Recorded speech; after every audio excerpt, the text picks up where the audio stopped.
मी अतुल महादेवराव देवडे, मुख्याध्यापक सरस्वती विद्यालय धोरणा। मुख्य म्हणजे माझी शाळा सुंदर शाळा ही स्पर्धा आहे।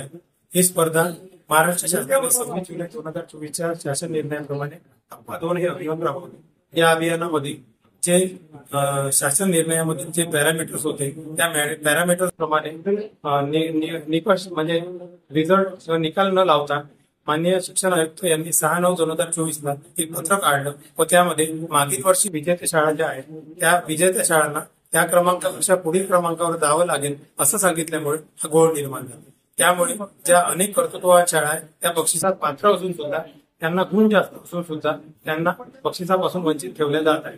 त्यामुळे ही पत्रकार परिषद त्यापासून त्याबद्दल माहिती देण्यासाठी न्यायालयाने निर्णय देताना सांगितलं होतं की शिक्षण आयुक्त किंवा जे प्रतिवादीने राज्य महाराष्ट्र शासनाच्या GRचं पालन करणं अपेक्षित आहे।